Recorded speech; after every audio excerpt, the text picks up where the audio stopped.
शिमला संजौली मस्जिद विवाद से जुड़ी है बड़ी खबर है। मामले की सुनवाई 5 अक्टूबर तक के लिए टल गई है। शिमला के नगर निगम आयुक्त कोर्ट में सुनवाई थी। नगर निगम आयुक्त ने जेई से स्टेटस रिपोर्ट मांगी है और अब खबर यह सामने आ रही है कि 5 अक्टूबर तक के लिए सुनवाई को टाल दिया गया। इन सबके बीच नगर निगम आयुक्त ने जेई से स्टेटस रिपोर्ट मांगी है। सुनिए आप। में जो जे कंसर्न है उनको कहा गया है कि वो लेटेस्ट स्टेटस रिपोर्ट फाइल करेंगे कोर्ट में और उसका हम रिप्लाई देंगे नेक्स्ट डेट ऑफ हियरिंग में। क्या हुआ 5 अक्टूबर को और यहाँ के लोकल रेजिडेंट्स ने एक एप्लीकेशन दी है। उन्होंने कहा कि हमें इस पार्टी बनाया जाए क्योंकि हम नेसेसरी पार्टी है। अच्छा। तो उस एप्लीकेशन का भी रिप्लाई फाइल होगा। क्या ओनरशिप का मसला सॉल्व हो गया? ओनरशिप का मसला ठीक है। 1947 से ये प्रॉपर्टी जो है ये वक्फ बोर्ड की है और उन्हीं के नाम से चली आ रही है। और देखिए इस खबर पर और ज्यादा जानकारी के लिए हम सीधा रुख करते संजौली का, क्योंकि वहां से हमारे संवाददाता अभिजीत जुड़े हुए। अभिजीत, नगर निगम आयुक्त की कोर्ट की तरफ से जो जेई से स्टेटस रिपोर्ट मांगी गई है, जो जानकारी मांगी गई है, ये कैसी जानकारी, कैसी डिटेल्स है जिसके लिए कहा गया है?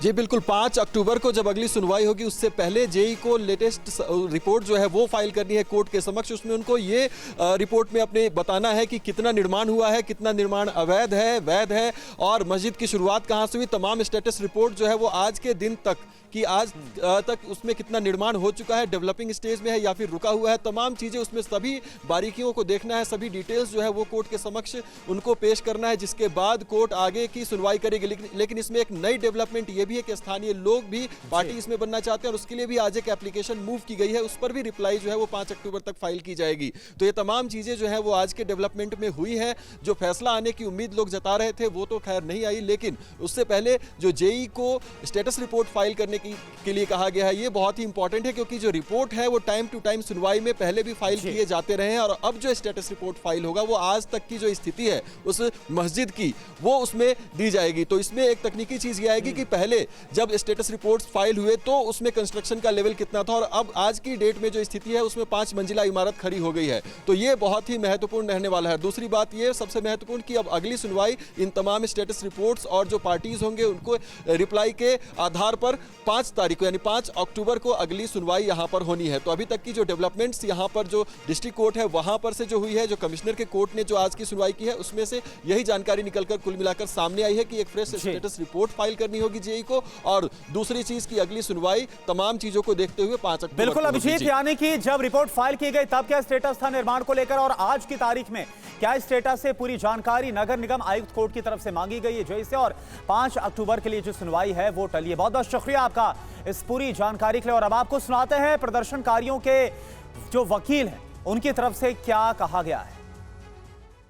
संजौली मस्जिद अवैध निर्माण मामले में अब अगली सुनवाई 5 अक्टूबर को होगी, लेकिन कोर्ट में क्या कुछ हुआ, लोकल रेजिडेंट्स को रिप्रेजेंट करने वाले वकील इस वक्त हमारे साथ मौजूद हैं। जगत प्रकाश जी, ये बताइए कि आज में की सुनवाई में क्या क्या चीज़ें हुई और आपने अपनी तरफ से क्या पक्ष दिया है? अब सर, आज 14 साल के बाद ये लोकल रेजिडेंट्स की मजबूरी बन गई है कि हमें वो नेसेसरी पार्टी बनना पड़ रहा है, क्योंकि पिछले 14 साल से इस केस में कोई इफेक्टिव ऑर्डर पास नहीं हो रहा है।